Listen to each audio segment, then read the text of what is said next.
dia, boa tarde, boa noite, bem-vindo, bem-vinda a mais um Papo Franciscano. Nossa edição hoje é especial, nós contamos novamente com a presença de Frei Sandro Roberto da Costa, diretor do Instituto Teológico Franciscano, e de Tobias Andolt, que estudou conosco ao longo de 1 ano e meio e agora retorna ao seu país de origem, a Alemanha. Senhores, bem-vindos. Obrigado. Quero também dar as boas-vindas àqueles que vão nos assistir, não é? Que vão nos acompanhar a hora que for. Por isso, bom dia, boa tarde e boa noite, não? E é um prazer estar aqui, não é? Estar aqui com o Tobias também. Nós o convidamos, nós vamos conhecê-lo um pouco mais. O Tobias está encerrando o seu tempo de estudos aqui no Instituto Teológico Franciscano e vai seguir os estudos, vai continuar a sua formação teológica, não é? Em vista da ordenação sacerdotal. Nós poderíamos o Maicon também dar o seu bom dia, não é? Boa tarde, boa noite. Bom dia, boa tarde, boa noite. É um prazer tê-los mais uma vez. Paz e bem, sejam todos bem-vindos. Ok. Tobias, eu gostaria de então dar as boas-vindas. Agradeço primeiro a tua disponibilidade, disposição de estar aqui conosco, não é? Para se fazer conhecer, se dar a conhecer, é sempre uma riqueza, né? Sobretudo conhecer culturas diferentes, trocar ideias, não é? E principalmente no campo no qual nós atuamos, que é o campo das ciências teológicas, da teologia, o campo da religião, da religiosidade, não é? E principalmente interessante conhecer o ponto de vista de uma pessoa de uma outra cultura, de um outro país, não é?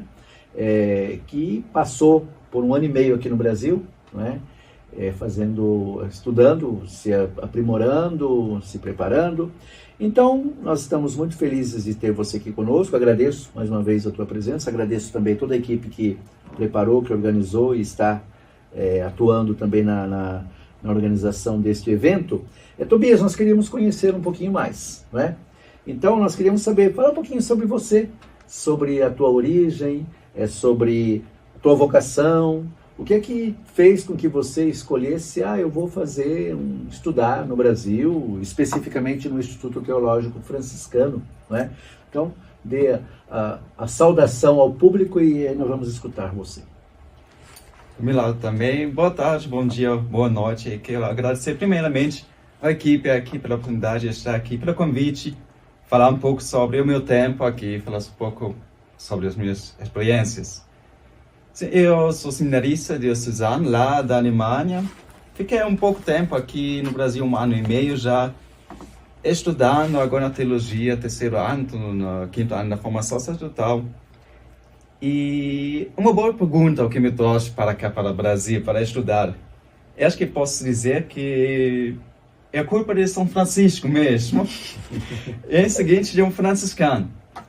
Porque 1 ano eu fiz uma peregrinação para Assis. E eu já me interessei um pouco para a vida religiosa fora da diocese e fui lá no Assis. E todas as experiências que eu fiz ali na Assis, com uma conversa com São Francisco, com sua vida aqui, isso dentro de mim o desejo, um pouco mais saber sobre a vida dele, sobre viver. Você não era seminarista ainda? Você era um leigo? Já estava no seminário? Já no 2º ano, sim, no seminário. E ali eu comecei a me interessar um pouco mais sobre isso. E, na verdade, um dia apareceu um brasileiro, um bispo aqui no Brasil, lá no meu seminário, o Dom Hans Jobiros, ele é um franciscano. E eu pensei, olha, já tem um franciscano aqui, então eu vou falar com ele. E falei com ele, quis saber um pouco mais sobre a vida religiosa, a vida franciscana, e depois da nossa conversa ele falou, olha Tobias, se você quiser fazer uma experiência franciscana, vai me visitar lá no Brasil, pode fazer uma experiência, pode ficar um pouco, um mês nas férias, ou até se você quiser, estudá-la. E o seguinte, eu pensei, sim, é uma boa oportunidade.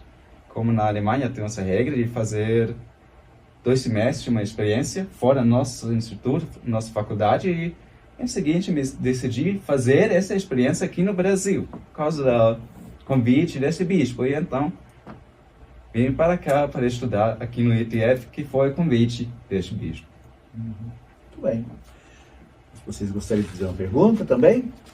Mas você não é franciscano, né? Você não é frade. Não, eu sou seminarista diocesano mesmo. Estou pensando nisso, mas ainda não.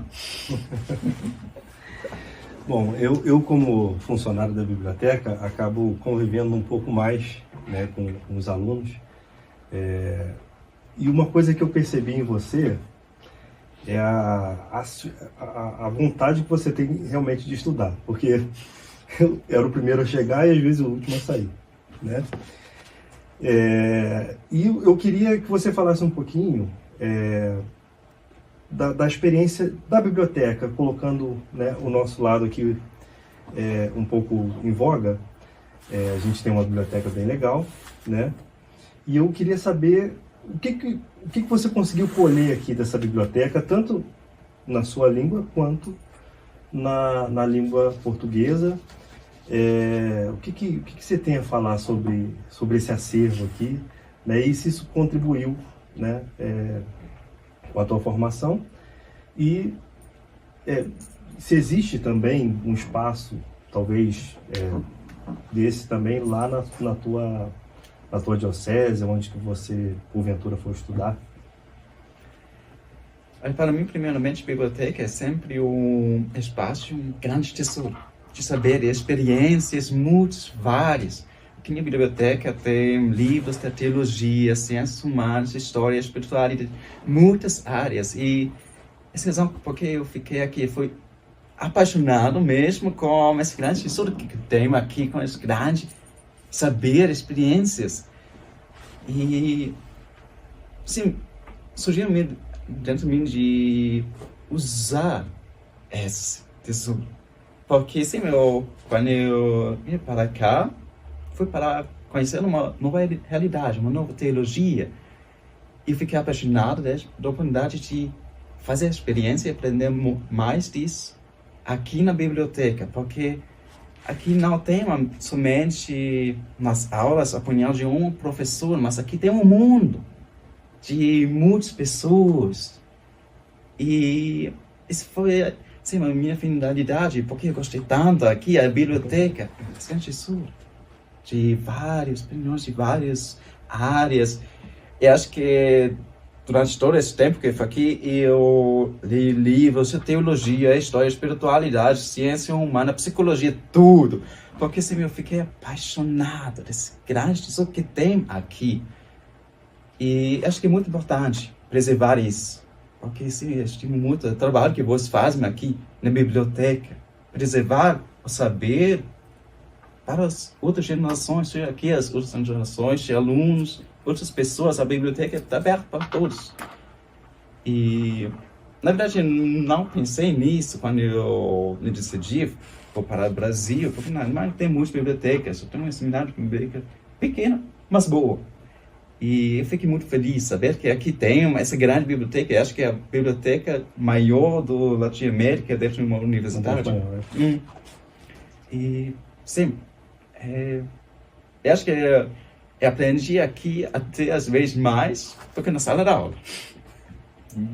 Foi a minha percepção, realmente. E aqui o nosso acervo tem muitas obras em alemão. Isso foi uma surpresa para você? Sim. Eu pensei quando veio aqui, então, quero ler muito, mas primeiro tenho que estudar português. Mas fiquei feliz que aqui tem muitas obras, muitos livros de alemão, facilita muito. Aqui é o meu trabalho, o meu estudo. Quando você veio ao Brasil, você não falava português, não é isso? Não, aprendi aqui mesmo no Brasil. Foi um desafio, mas eu acho que eu consegui mais mesmo. E além do Brasil, você também passou pela Tanzânia. Isso mesmo. Como foi essa experiência? Fala um pouquinho pra gente. Eu passei em Tanzânia antes de entrar no seminário. Foi uma missão para preparação da formação depois.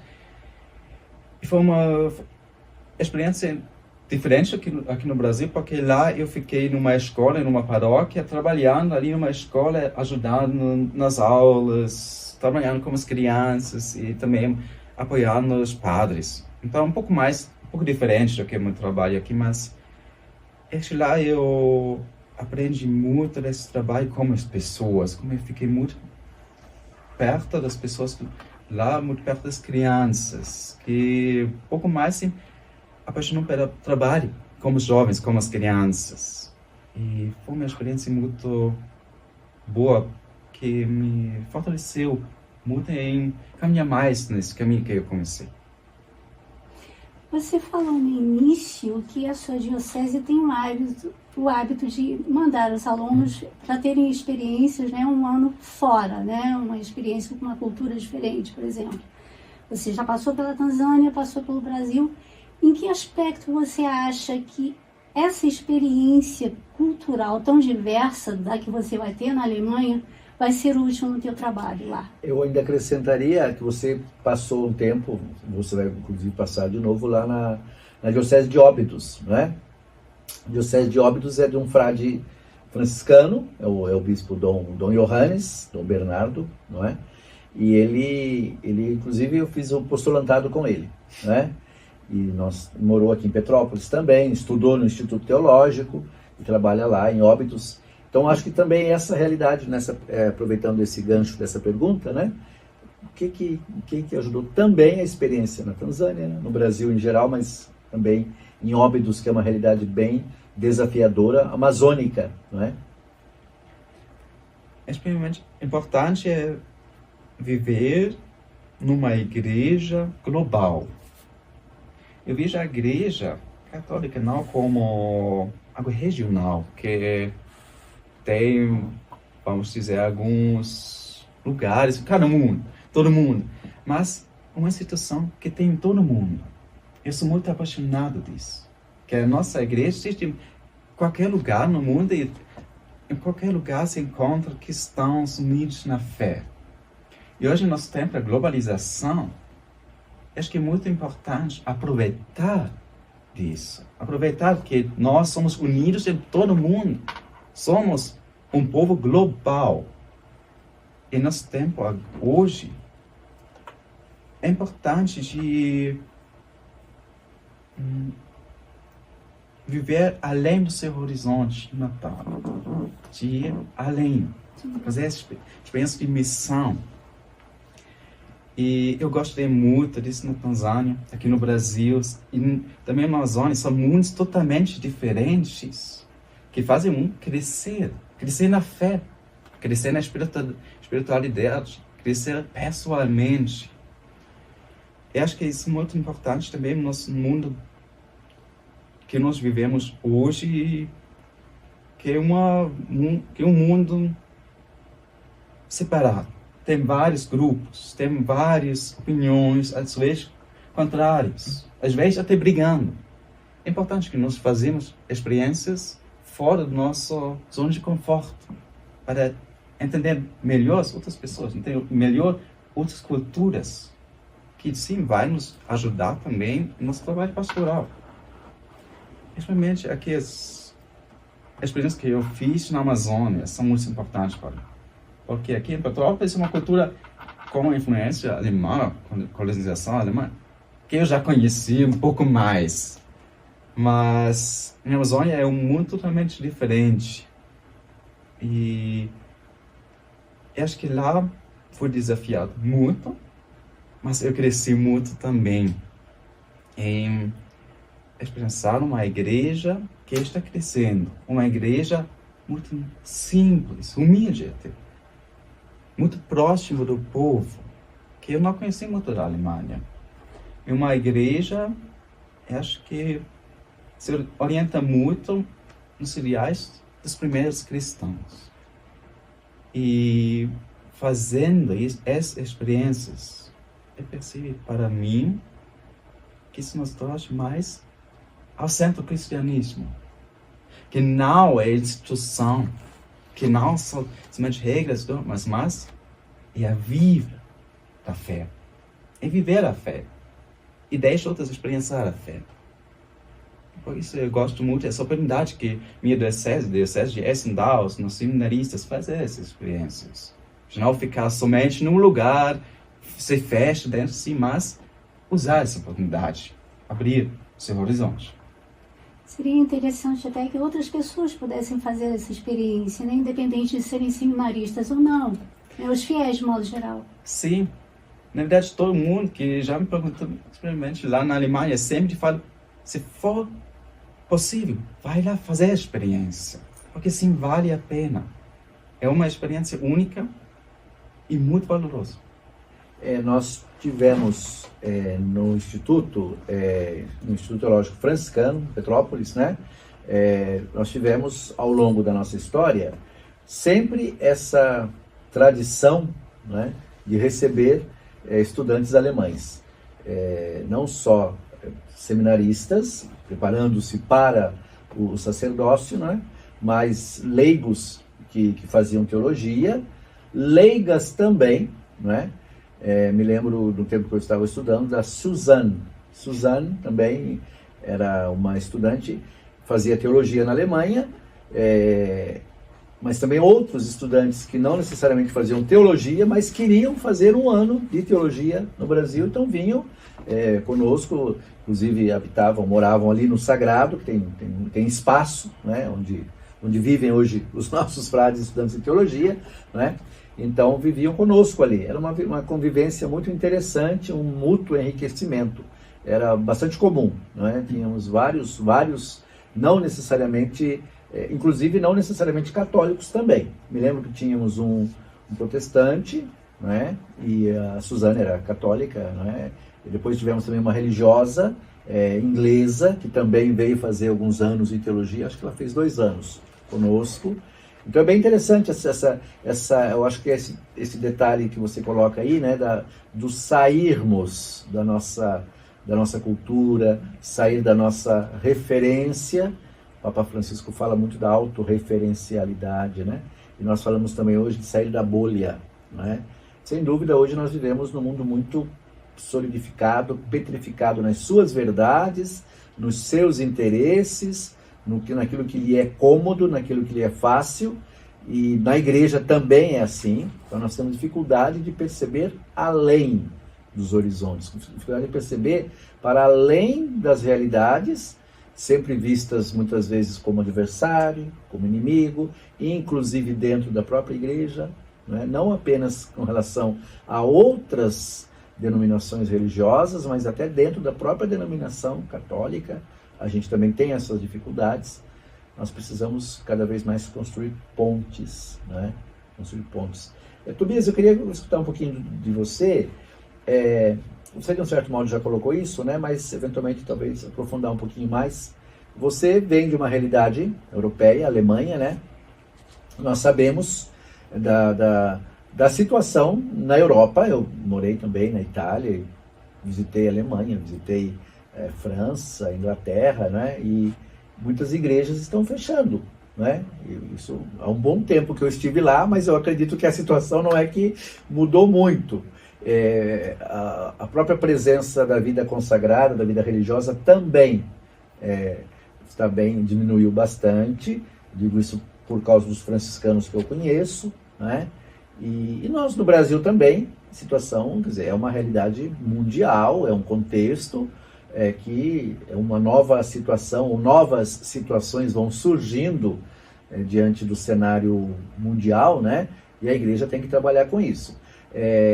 Independentemente disso, uma pergunta: você poderia nos ajudar um pouquinho a entender como é que você vê a realidade da Igreja Católica na Alemanha, não é? Nesse atual momento, né? E comparando um pouquinho com a Igreja Católica no Brasil, né? Porque nós no Brasil já fomos o maior país católico do mundo, não é? Há cerca de 30 anos atrás, né? Hoje acho que não somos mais, não sei qual que seria. Ainda temos muitos católicos. Somos o maior país cristão, provavelmente, com certeza, né? Mas com tantas outras denominações. Como é que você vê essa realidade assim? O que de repente te chamou a atenção naquilo que é parecido com a igreja na Alemanha, aquilo que você percebeu que é próprio da igreja do Brasil? Quais as diferenças, quais são as similitudes, o que parecido? Primeiramente, para falar sobre, vamos dizer, a situação da igreja na Alemanha, você tem que entender umas coisas históricas. Que, sim, a igreja na Alemanha, com todo o processo da reformação no século século XVI. Isso. Não tem, como aqui no Brasil, por muito tempo, essa hegemonia. Sempre, desde muitos séculos, em oposição, às vezes, da minoridade. E, infelizmente, da luta. E depois, com todo o processo, a secularização, iluminação e tudo isso, perdeu ainda mais. Então, a igreja na Alemanha, sim, sempre, de muitos séculos, foi desafiado pelos conflitos entre as denominações e como Estado. E dali vem um certo problema para a igreja na Alemanha, que vamos dizer, a igreja da hierarquia e do povo. Porque o povo na Alemanha é muito forte. E às vezes tem uma consciência muito forte, que não convém muito com, vamos dizer, a consciência da igreja oficial. Esse é o conflito que nós vivemos hoje, que a igreja não tem uma posição muito forte na sociedade por causa da história, e ainda mais por causa da secularização, o esforço do povo mesmo. Então, é como a igreja tem que fazer um ato de balança entre o desejo do povo, a vontade do povo, com todo o direito, e outro lado, o que a igreja manda. Isso é, daqui surgiu, por exemplo, aqui o caminho sinodal, fazendo a tentativa de fazer uma arte de balança entre os dois pontos, o desejo do povo e o desejo da igreja. E é muito difícil isso, porque na Alemanha o povo tem grande desejo da participação maior do que a igreja deixa. Especialmente a posição da mulher, a posição dos leigos. É difícil. E, infelizmente, a igreja lá é muito dividida. Tem que entender isso, que não é muito fácil fazer um compromisso. E daqui surgiu toda a luta que nós temos na Alemanha hoje, que provavelmente é conhecida aqui também. E eu não vejo uma solução, na verdade. Mas em comparação com a igreja aqui no Brasil, eu vejo muitas coisas que são semelhantes. Porque eu acho que aqui o povo vive numa realidade que o povo na Alemanha quer também por si. Aqui os leigos têm uma posição muito melhor, têm uma posição muito poderosa em comparação com o povo lá. Ainda lá é mais como bispos mandam e todo o povo tem que obedecer. O clericalismo é muito forte na Alemanha. Interessante. Mas aqui, eu acho que também, graças à teologia da libertação, a consciência do povo cresceu e foi aceitado pela igreja muito. Então toda a posição é muito melhor. E é interessante isso, de ver que aqui o povo, as pessoas aqui, vivem uma realidade que eles na Alemanha queriam muito. Eu sempre penso nisso todo o tempo que fiquei aqui até agora, como seria bom se nós tivéssemos a oportunidade de adaptar o que vocês têm aqui no Brasil à realidade na Alemanha. Porque eu vejo isso numa solução certa. É um passo, sim, mas vejo isso numa oportunidade de participação comum de todos. Eu espero que sim, temos a oportunidade de encontrar um jeito próprio para a Alemanha, talvez inspirado pela igreja aqui. É interessante que o fato séculos passados foram os países da Europa e até a igreja alemã, aqui como os franciscanos, que fez missão aqui no Brasil. Mas, na verdade, aqui somos nós, na Alemanha, que precisamos ser missionarizados pelos brasileiros, pelos outros países, aqui Latinoamérica, primeiramente. Interessante que você coloca a realidade do leigo, né, no momento na Igreja do Brasil. A gente viveu uma realidade, eu já tenho alguns anos de caminhada da igreja no Brasil, na Baixada Fluminense, não é? Que é aqui próximo a Petrópolis, não é?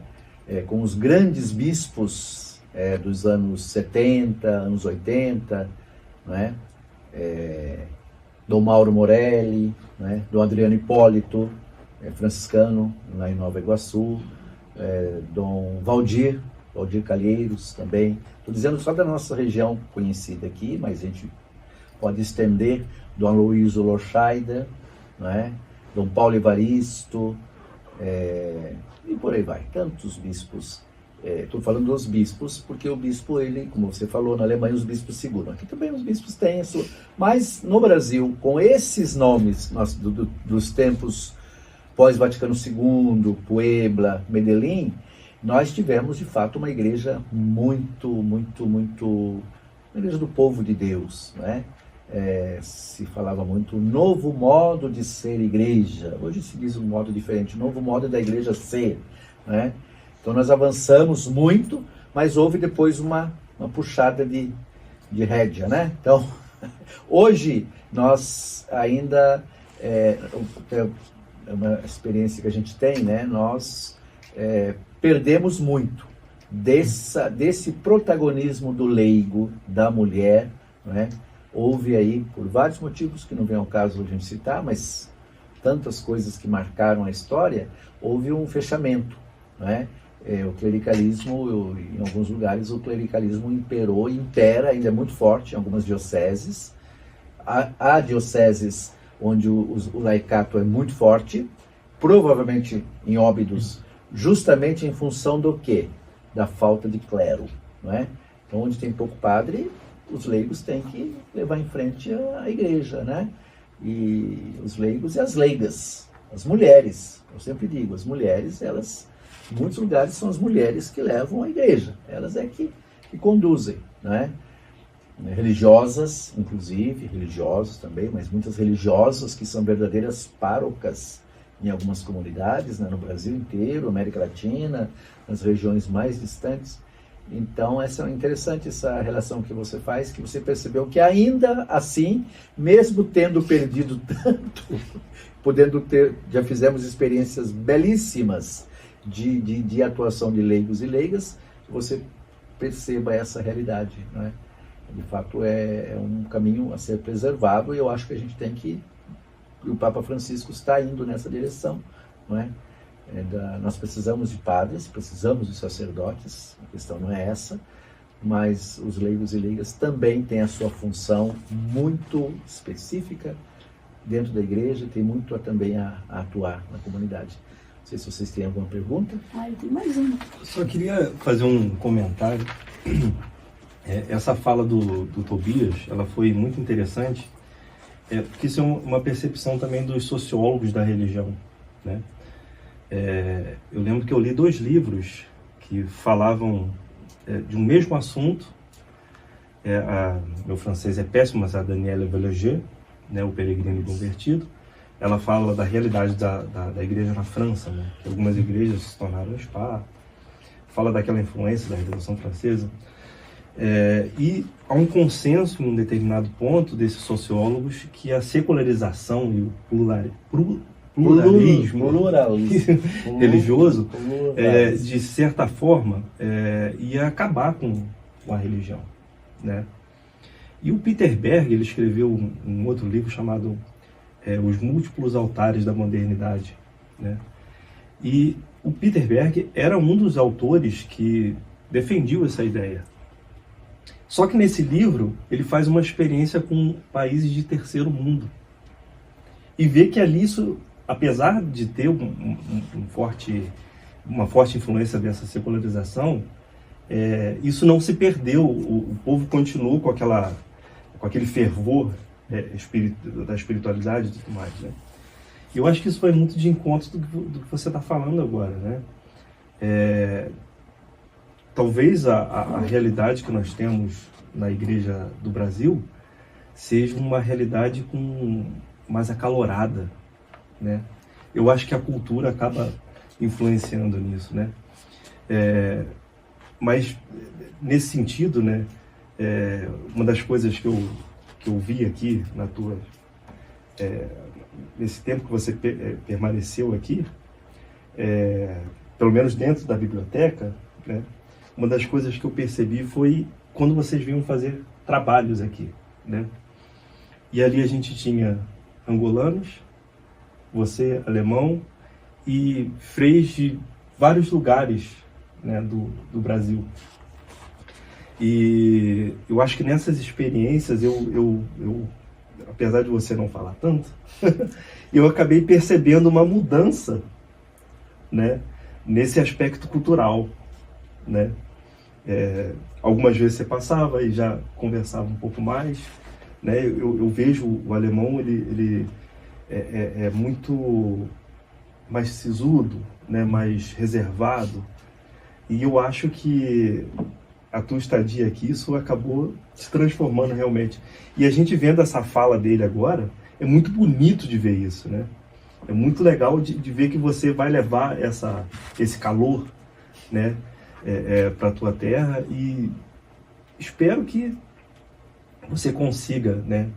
Claro que não é uma experiência vivida que as pessoas vão ter, mas vai ser, de repente, uma experiência percebida, né?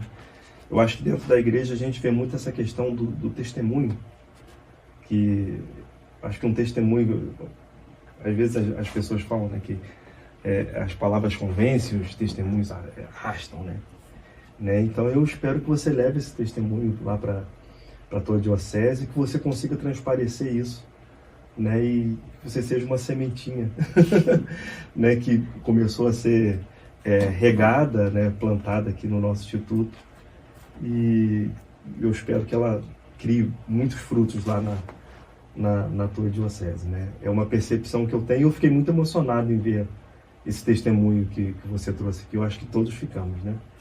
Então é gratificante poder ver esse processo que você passou aqui no nosso espaço, né? A amizade que a gente fez, né? Volta e meia a gente conversava um pouquinho, às vezes falava um pouco da família, né? Um pouco da realidade, e eu aprendi muito com você também. Então eu até te agradeço por isso. Dona Neuci? Você falou de uma igreja globalizada e lembrou dos tantos missionários, inclusive alemães, que vieram para o Brasil. E a minha pergunta é, hoje, não só na Alemanha, mas na Europa de modo geral, quando muitas igrejas fecham as portas e as suas estruturas são readaptadas, viram garagem, shopping, você acredita que num futuro não muito distante a Europa venha a se tornar terra de missão? Acho que a pergunta não é se vai, mas já é. A Europa é uma terra da missão e tem que ser. O problema só é que isso ainda não foi percebido. Nem para os países na Europa, e acho que nem tanto para os outros países.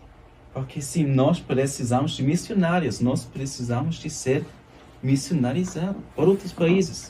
Seja aqui do Latino-África, seja a África, seja a Ásia. Isso é muito importante, porque sim, temos muita estrutura, mas precisamos de aprender a nossa fé de novo.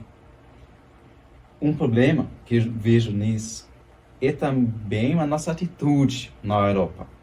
Para nós, somos o berço da cristandade. Somos cristãos desde quantos mil anos?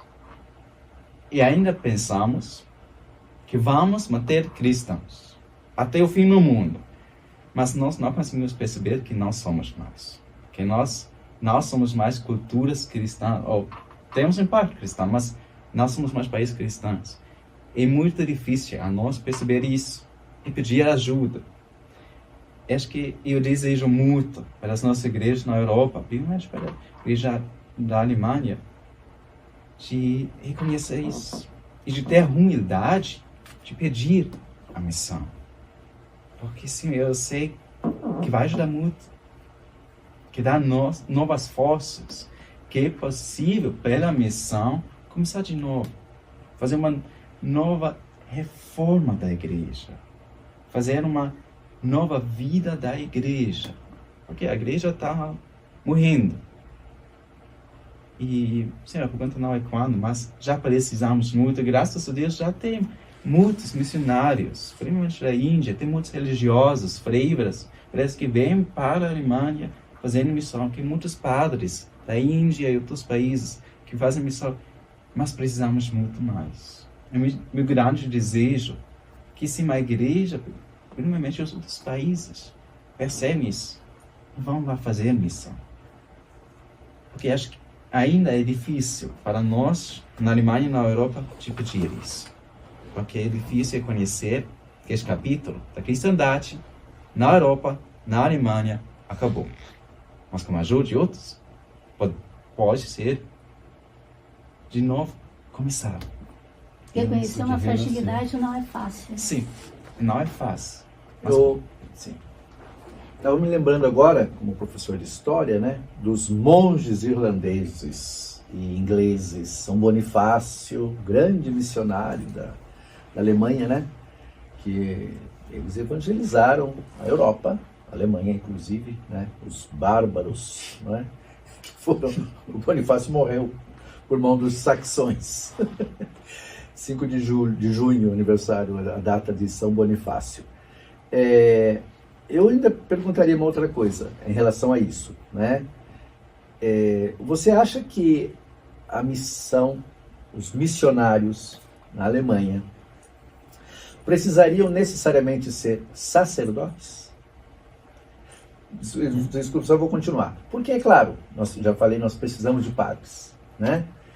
Mas hoje nós temos leigos e leigas muito bem preparados, que fazem teologia e que têm consciência do seu papel, da sua missão, do seu compromisso cristão, né?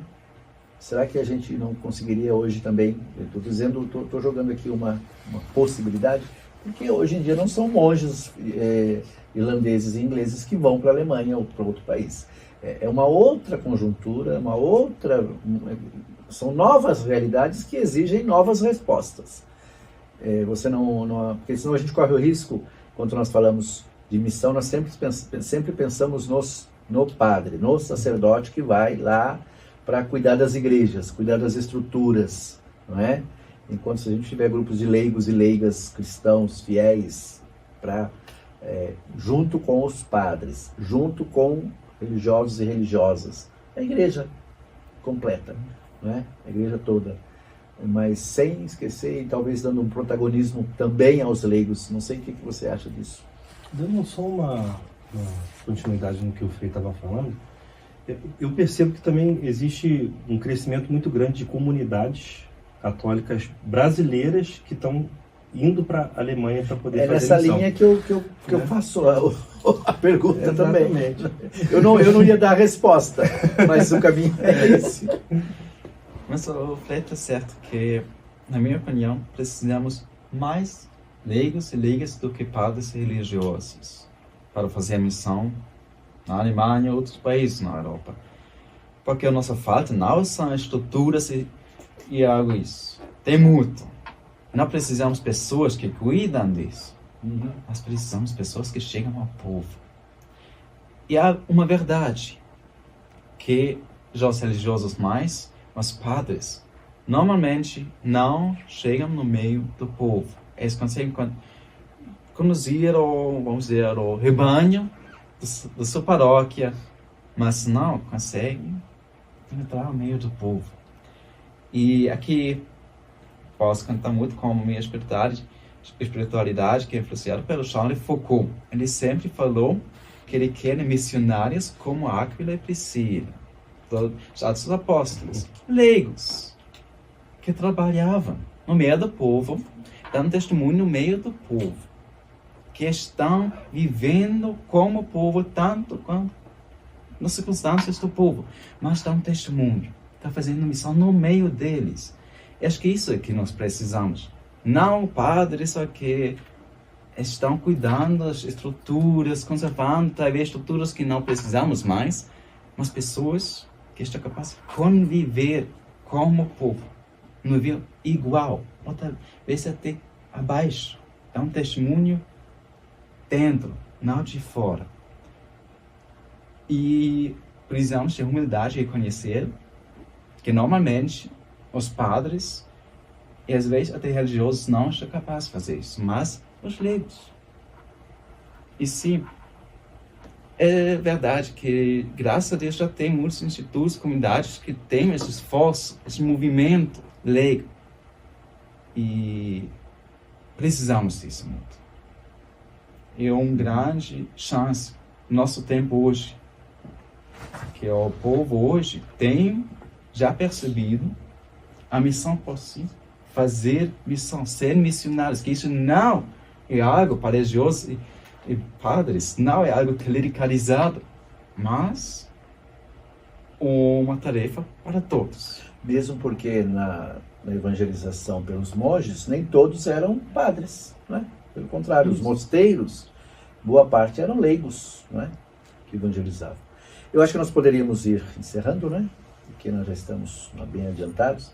Tobias, primeiro de tudo agradecer a você e agradecer toda a equipe que está por trás dos bastidores também conosco, aqueles que depois vão assistir, né? Esse nosso programa. Eu gostaria então de terminar, se você pudesse dizer uma palavrinha, uma mensagem para aqueles que vão escutar, os nossos que vão assistir o programa, mas também o pessoal da tua paróquia. O Tobias, ele ficou hospedado, né, na paróquia do Mosela, não é? Do bairro Mosela, aqui em Petrópolis, trabalhando muito ativamente também lá, não é? Com os leigos, com catequese e outras coisas, cuidando também da liturgia, né? Então, dá uma palavrinha, uma mensagem tua para aquelas pessoas que vão nos escutar. Primeiramente, quero agradecer mesmo, porque sempre foi Deus que me trouxe para cá, mas foram todas as pessoas, aqui no ETF, na minha paróquia, em todos os lugares onde eu passei, que deu minhas experiências, porque eu conhecia mais a realidade aqui, as pessoas. Isso, sim, deixa-me ficar com muita gratidão, com muita humildade, na verdade, essa experiência, a oportunidade de estar aqui com todos vocês, que era uma experiência muito, muito importante para mim, que eu já sei de um grande esforço na minha vocação, no meu caminho, para as pessoas. E quero agradecer por isso. E quero dar um pedido de fazer missão pela vida. Alguém me um dia falou, a linguagem de hoje não é a linguagem da palavra, mas a linguagem da experiência. Tanto fazer experiências, quanto da oportunidade de dar experiências. Por todo esse tempo que eu fiquei aqui, foi isso que eu percebi. Recebi muitas experiências, muitos testemunhos, que ficaram me admirar e apaixonar pelo povo no Brasil. E quero fazer esse pedido, que você continuasse, dar a oportunidade de outros possam perceber a sua fé. Ensinar a todos a sua fé. Não é algo para especialistas, teólogos, padres, mas todos cristãos. Porque todos que têm fé têm algo a falar e ensinar. Muito bem. Então nós agradecemos, Tobias, mais uma vez. Agradeço a todos que possibilitaram a realização deste programa. Então nós fizemos. Muito obrigado. Boa tarde, boa noite, bom dia àqueles que nos assistirem. Paz e bem. Paz e bem.